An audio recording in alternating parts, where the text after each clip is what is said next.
یہاں یہ جو اگلا جملہ یہ بہت مہم ہے، اور یہ فرمائے کہ من ذا الذی یشفع عندہ الا باذنہ۔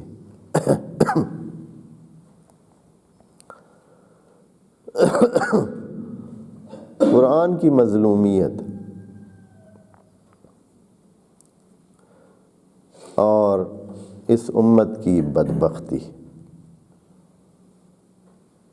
مانگا جو نہیں ہے، اللہ سے مانگتے تو شاید اللہ علم دیتا ہی، اور انسان کو رہنمائی کرتا، اور ان چیزوں کو انسان سمجھتا کہ میرے اختیار میں نہیں ہے، میرا چلنا، میرا سوچنا، میرا علم میرے اختیار میں نہیں ہے، یہ لہو ما فی السماوات و ما فی الارض، یہ اس کا ہے، تو اب اس سے مانگتے، مسلسل مانگتے تو وہ کوئی نور دیتا، لیکن نہیں، اس طرف تو گیا ہی کوئی نہیں۔ اگر کوئی شاذ و نادر گیا ہے تو اس کو اتنا علم حاصل ہو گیا کہ اس نے ہم انسانوں، باقی انسانوں کی بدبختی سے دور ہونے کی کوشش کی ہے۔ اس نے کہا کہ ان کو چھیڑے نہیں، ان کو سمجھ نہیں آئے گی۔ ابھی بھی کوئی بھی حقیقت پسند انسان آ جاتا ہے، آگے سے اس کی چلتی نہیں ہے۔ یہ نبیوں کی زمانے کی بات نہیں ہے کہ ان کی کوئی نہیں مانتا تھا، وہ حقیقت بیان کرتے تھے، حقیقت کو سننے کے لیے کوئی تیار ہی نہیں ہے، نہ اب ہے نہ اس وقت تھا۔ انسانوں میں یہ چیز ہے، وہ اپنے اس پہ جو ان کا ایک طریقہ بنا ہوا ہے، جو ان کی زندگی کا ایک ڈھب بنا ہوا ہے، جس پہ وہ چلنا چاہتے ہیں اسی پہ وہ چلتے ہیں، اور وہ نہیں چاہتے ہیں تبدیل ہونے۔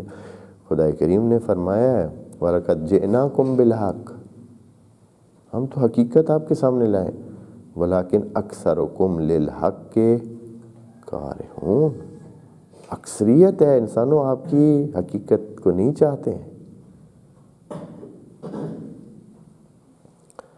یہ حقیقت کہ خدا کریم سے ہی مانگنا ہے، اسی سے لہو ما فی السماوات و ما فی الارض، کہ ہم پھر کس طرح کوئی چیز ہم حاصل کر سکتے ہیں جبکہ ہے اس کی،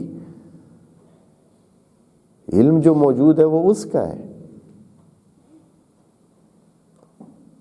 واللہ یعلم وانتم لا تعلمون، لیکن ہم نے مانگا نہیں ہے، اس نے بھی دیا نہیں ہے۔ علم کے بارے میں نبی کو بھی کہا ہے کہ مانگو گے تو ملے گا، نہ مانگو گے تو نہیں ملے گا۔ قل رب زدنی علم، مانگو مانگو مانگو، نبی کو حکم ہے۔ علم کی لیول اگر نبی نے بھی بڑھانی ہے تو اس کو چاہیے کیا کہے، رب زدنی علم، وَإِلَّا ایسے نہیں ہے۔ کچھ نعمتیں ہیں ہاں ٹکر پانی بغیر مانگے کے بھی اللہ دے دیتا ہے، چلو ٹھیک ہے، یہ تو گائے بھینس کو بھی میں دیتا ہوں، یہ کھاؤ پیو خیر ہے، یہ نہیں مانگتے ہو تو بھی ملے گا۔ علم ایسی چیز نہیں، لہو ما فی السماوات و ما من ذا الذی یشفع، وجہ یہ تھی کہ یہ شفاعت کا لفظ جو ہے اس بارے میں بات کرنی تھی۔ قرآن نے کہا ہے کہ قرآن عربی مبین میں ہے، بس ہمیں چاہیے تھا کہ ہم عربی مبین کی طرف جائیں۔ عربی مبین، لسان العرب نہیں، لوگوں میں جو بولی جاتی وہ نہیں، جو اصلی ہے۔ لوگوں میں بعض اوقات تبدیل ہو کے بولی جاتی ہے، لوگ اور طرح سمجھتے ہیں، اور طرح استعمال کرتے ہیں، حالانکہ وہ معنی ہوتا نہیں ہے، اس کا اصلی معنی اور ہوتا ہے۔ عربی میں بھی ایسے ہے، اردو میں بھی ایسے، انگریزی میں بھی ویسے، جو اس کا اصلی معنی ہے وہ اور ہوتا ہے، لیکن بعض اوقات استعمال کی وجہ سے اور ہو جاتا ہے۔ قرآن کہتا ہے کہ نہیں، عربوں کی زبان کی بات ہم نہیں کر رہے، ہمارے جتنے مفسرین ہیں یا جتنے بھی، وہ شعراء کی زبان کی طرف چلے جاتے ہیں، یا یہ ہے کہ کسی ادیب کی بات کی طرف چلے جاتے ہیں کہ فلاں نے یوں استعمال کیا ہے، فلاں جگہ یہ اس طرح استعمال ہوا ہے، اس استعمال کی وجہ سے وہ عرب کے استعمال کی وجہ سے اس کا معنی لینے لگتے ہیں۔ قرآن کہتا ہے کہ عربی مبین کی طرف جائیں، اس کے اصلی معنی دیکھیں۔ قرآن اس اصلی معنی کے رنگ میں اس نے اپنے کلام کو بیان کیا ہے۔ شفاء کا معنی ہوتا ہے جڑنا، دو ہونا۔ وتر معنی ہوتا ہے، وتر کا معنی ہوتا ہے، یا وتر بھی بعض وقت پڑھا جاتا ہے، ایک، شفاء دو۔ اللہ کا جو نظام ہے، اچھا اس بارے میں قابل اس کے کہ اگر اس کو بات کو بڑھاؤں، کتنا لے دے ہو رہا ہے، کیونکہ معنی محدود کر دیا ہے انہوں نے۔ معنی یہ کیا ہے کہ شفاعت کا مطلب یہ ہے کہ آخرت میں قیامت کے دن اللہ کے سامنے کوئی کسی کی سفارش کرے کہ اے اللہ اس بندے کو جنت میں جانے دے، اس کے گناہ معاف کر دے، اس کی غلطیاں معاف کر دے، اس کو جنت میں جانے دے۔ یہ محدود معنی شفاعہ کا کر کے سارے مطلب کا کہہ سکتے ہیں۔ میں ابھی آپ کو میں عرض کروں گا کس طرح جو ہے وہ سارا مطلب ہی گڑبڑ ہو گیا۔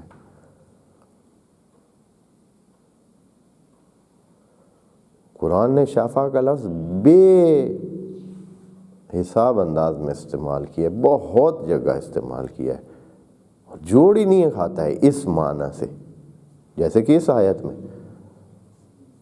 آخرت کی بات ابھی ہو ہی نہیں رہی ہے۔ اللہ اپنی صفات بیان کر رہا ہے، اپنے جو اس کی قدرت ہے، جو اس کا علم ہے، جو اس کی کنٹرول ہے سب چیزوں پر، اور چلانے کا وہ جو طریقہ ہے یا سلسلہ ہے وہ بیان فرما رہا ہے۔ ادھر آخرت کی بات ہی نہیں ہو رہی ہے، ابھی جنت اور جہنم کے حوالے سے بات ہو ہی نہیں رہی ہے، کسی کے جنت جانے یا جہنم جانے کی بات ہی نہیں ہو رہی ہے۔ خدا کریم شفاعہ کا لفظ استعمال کر رہا ہے۔ شفاعت کا مطلب قرآن میں یہ ہے کہ جوڑنا۔ کیا وجہ ہے اللہ یہ جوڑنا؟ لفظ شفاعت کیا آ رہا ہے ادھر، کیا معنی ہے اس کا؟ خدا کریم فرماتا ہے کہ میں ایک ذات ہوں جو وطر ہوں، جو بے جوڑ ہوں۔ آپ جانتے ہیں نا کہ توحید ذات کا مطلب کیا ہے؟ توحید ذات کا مطلب ہے جو پہلے لیول کی توحید ہے، یعنی یہ ہے کہ وہ بے جوڑ ہے، وہ مرکب نہیں ہے، یعنی کہ چیزوں کو جوڑ کر نہیں بنا ہوا جیسے ہم ہیں، مثلا ہاتھ ہیں، پاؤں ہیں، آنکھ ہے، فلاں نہیں، وہ ایک چیز ہے، بے جوڑ ہے۔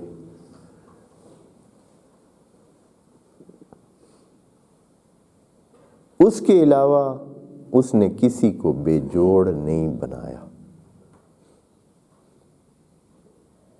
اس ذات کے علاوہ کوئی چیز ایسی نہیں ہے جو ایک ہو،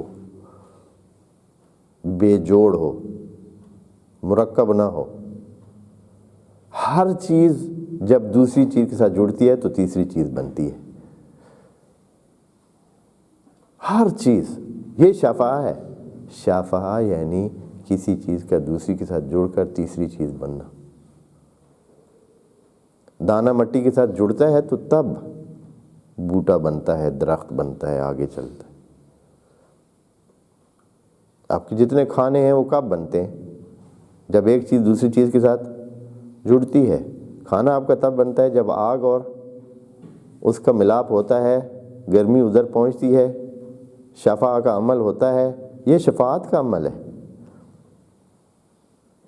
یعنی کچھ بھی اثر جو ایک چیز دوسرے پہ کرتی ہے اور اس سے ایک تیسری چیز پیدا ہوتی ہے، یہ ہے شفاعہ۔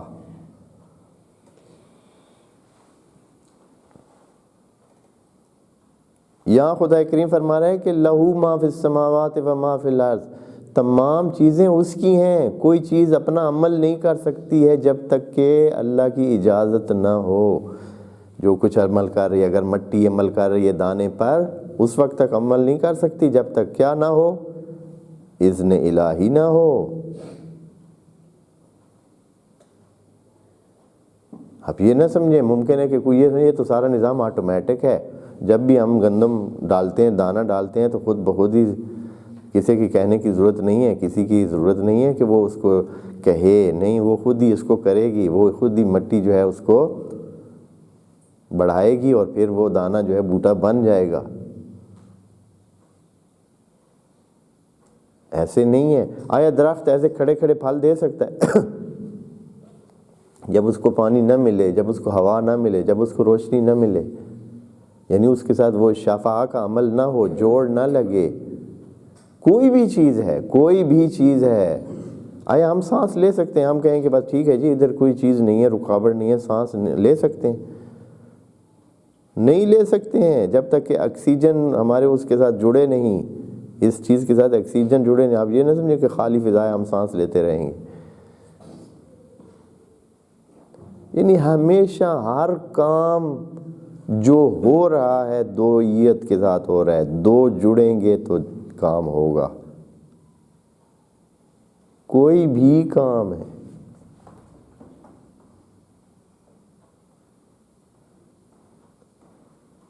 جب یہ ہے تو ہر چیز کو اجازت چاہیے، یا اس میں خود سے کچھ ہونا چاہیے یا اس کو اجازت چاہیے۔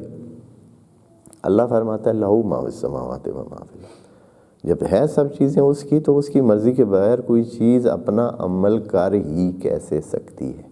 من ذا الذی یشفع عندہ، کون ہے کوئی جو میری اجازت کے بغیر، اذن کے بغیر کچھ کرے؟ اسی لیے تو اللہ نے یہ فرمایا کہ للہ الشفاعۃ جمیعا۔ قرآن کی آیات ہیں جس میں اللہ نے خود کو شفیع قرار دیا ہے۔ کتنی آیات میں خود کو شفیع قرار دیا ہے؟ اے اللہ، شفاعت تیرے سامنے ہونی ہے، تیرے پاس لے کے جانی ہے، تو خود شفیع بنا ہوا ہے۔ للہ الشفاعۃ جمیعا، اللہ ہی جو ہے وہ کیا ہے؟ شفیع ہے کاملاً، شفاعت اس کے پاس ہے۔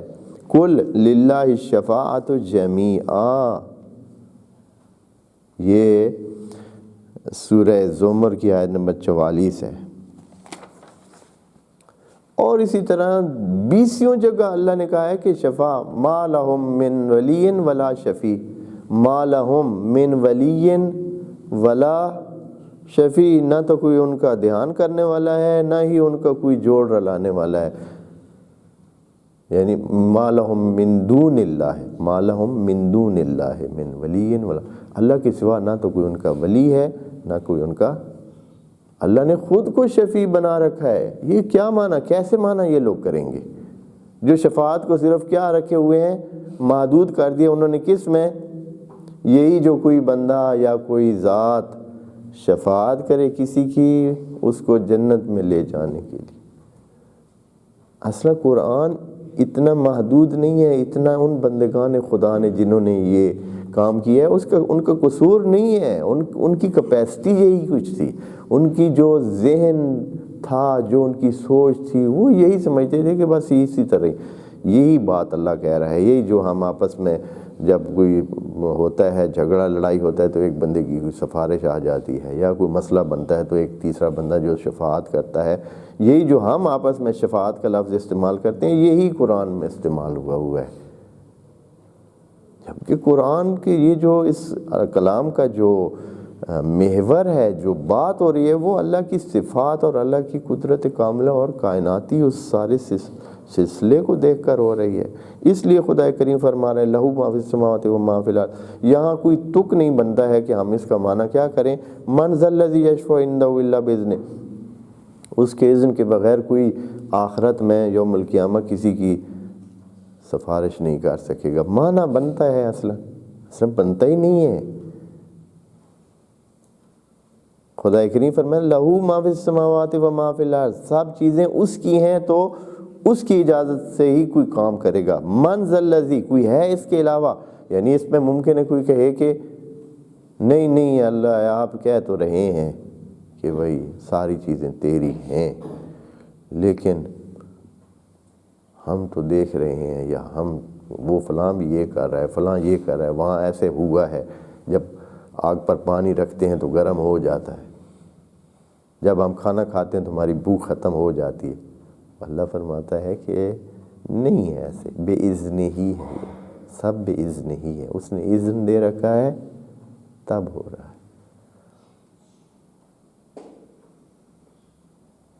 یہ جو کچھ ہو رہا ہے یہ اس کے اذن سے ہو رہا ہے، ایسے نہیں ہے کہ یہ خود سے ہو رہا ہے بس ٹھیک ہے جی جب بھی آپ آگ پہ کوئی چیز رکھیں گے تو وہ اس کو گرم کرے گی، ایسے نہیں، اذن تھا آگ کو کہ جلائے، لیکن جناب ابراہیم جب گئے تو اللہ نے کہا تمہیں اجازت نہیں ہے، یا نارو کونی بردم و سلامہ، نہ صرف یہ ہے کہ تمہیں جلانے کا اذن نہیں ہے بلکہ تمہیں ٹھنڈ پہنچانے کا اذن ہے، ٹھنڈ پہنچانے کا حکم ہے، کونی بردن و سلامہ، دو حکم ہے، ٹھنڈی بھی ہونا ہے اور بالکل محفوظ اور سلامتی، یعنی ایسے کہ جناب ابراہیم کو لطف آئے، سلامتی ملے، اس لیے کہ اذن ختم ہو گیا ہے۔ اسی طرح باقی جتنے بھی ہیں، یہ دریا کو حکم ہے کہ وہ ایسے ہی رہے، اسی طرح ہی رہے، جڑا رہے، ایک دوسرے کے ساتھ پانی جڑا رہے، لیکن اب نہیں ہے حکم جناب موسیٰ نے کہ عصا نے وہاں جب مس کرنا ہے، لگنا ہے، اس کو ٹچ کرنا ہے تو بس دریا نے جو وہ پہلے اذن تھا کہ وہ جڑ کے رہے وہ ختم ہو گیا۔ کتنی چیزیں ہیں۔ من ذا الذی یشفع عندہ، کوئی ہے جو اس کے سامنے شفاعت کا عمل کر سکے، یعنی یہ جوڑ لگا سکے۔ اب ذرا اس پہ نا ہوم ورک کریں، یعنی ذہن کو سوچیں کیا ہے، پوری کائنات ہی اسی طرح ہے، یعنی دوئیت پر مبنی ہے، یعنی اس میں جوڑ کے ساتھ کام چلتا ہے، کبھی کوئی چیز علیحدہ میں کوئی چیز بے جوڑ نہیں ہے اور بے جوڑ کام نہیں کر سکتی سوائے اس کی ذات کے کہ جو واحد ہے، احد ہے اور بے جوڑ ہے، وتر ہے۔ کوئی دوسری چیز بغیر اس کے کہ جڑے کسی کے ساتھ کام نہیں کر سکتی، اس کی ذات توحید فی الافعال، اس کی ذات ہے جو بے جوڑ، بغیر اس کے کہ کسی کے ساتھ جڑے، وہ خود ڈائریکٹ کام۔ اور اسی طرح توحید فی الصفات، باقی کسی چیز میں کوئی چیز ایسی نہیں ہے جس میں کوئی صفت پیدا ہو جب تک کہ وہ جوڑ نہ لگے اسے، جوڑ کے بغیر کوئی صفت کسی میں پیدا ہو سکتی ہی نہیں۔ آپ کسی کا طاقتور اس کو کیسے کہہ سکتے ہیں؟ تو طاقت اس میں آئے گی، وہ ہوگا، طاقت ہوگی، دو ہوں گے تو کیا بن جائے گا؟ طاقتور بنے گا۔ اکیلے میں طاقتور نہیں بن سکتا ہے، طاقت علیحدہ چیز ہے، وہ علیحدہ ہے، دو چیزیں جڑیں گی تو وہ طاقتور بنے گا۔ لیکن اللہ جو ہے وہ ایسے نہیں ہے، وہی اکیلا ہی بے جوڑ وہ طاقتور ہے، بے جوڑ وہ عالم ہے۔ ہم جب تک علم ہم میں آئے نہیں، ہم کچھ بھی نہیں، ہمیں علم نہیں ہے، لیکن جب اللہ کی طرف جاتے ہیں تو وہ اس طرح نہیں ہے، وہ بے جوڑ عالم ہے۔ من ذا الذی یشفع، پس شفاعت کے بارے میں تھوڑا سا اتنا یہاں لے دے ہو رہی ہے، آپ نے پتہ نہیں، آپ انشاءاللہ آگے جا کر دیکھیں گے کہ مسلمان علماء آپس میں اتنے الجھے ہوئے ہیں شفاعت کے مسئلے پر۔ کچھ کہتے ہیں ہے، کیونکہ قرآن میں کہیں کہا گیا ہے کہ ہوگی، یعنی جیسے ادھر ہے من یشفع عندہ الا باذنہ، یعنی یہاں کہا گیا ہے کہ نہیں بھی اور ہے بھی۔ اب کچھ جو ہے نا ایک جملے کو لے کر بیٹھے ہیں کہ نہیں ہے، کوئی جو ہے دوسرے جملے کو لے کر بیٹھے ہیں کہ باذن ہی ہو سکتی ہے، کیونکہ اللہ نے بہت ساری جگہ نفی کی ہے کہ اس دن کوئی شفاعت نہیں ہوگی، کچھ یہ نہیں ہوگی، کچھ یہ نہیں ہوگی، تو اس جملے کو لے کے بیٹھے ہو کہیں کہیں کہ الا من ارتضی، یا یہ ہے کہ اللہ جس کی اجازت دے دے یا اللہ جن پر راضی ہو جائے ان کے لیے شفاعت۔ تو وہ بیٹھے ہیں اس بات پر کہ وہ کہتے ہیں کہ شفاعت ہوگی، وہ کہتے ہیں شفاعت نہیں ہوگی۔ اللہ کے بندے یہ اصلاً اور چیز ہے، وہاں بھی یہی ہے، یہ معنی ادھر بھی لیا جا سکتا ہے، شفاعت کا معنی ادھر آخرت میں بھی لیا جا سکتا ہے، یہ نہیں کہ وہ بالکل نہیں، وہاں بھی یہ کہ وہاں کون ہوگا، کیا جڑ سکتا ہے انسان کے ساتھ، کیا جڑ سکتا ہے جو اس کو فائدہ دے، تو خدا کریم نے کہا ہے کہ یہ ایسے نہیں ہوگا۔ ہاں امکان اس کا ہے کہ اگر اللہ اجازت دے کسی کو، ورضی لہ قولا، کہ اس کو اجازت دے، اور وہ خصوصی طور پر یوم القیامت کا ذکر ہے کہ اس دن جو ہے نا وہ والا کہ کوئی ساتھ کسی کے جڑ کر آئے، اور ممکن ہے کہ اس کی وجہ سے اس کو کیا ملے، فائدہ ملے، لیکن وہ اللہ کی اجازت سے ہے، یعنی جیسے یہاں بے اذن ہے وہ بھی وہاں بے اذن اللہ ہوگا۔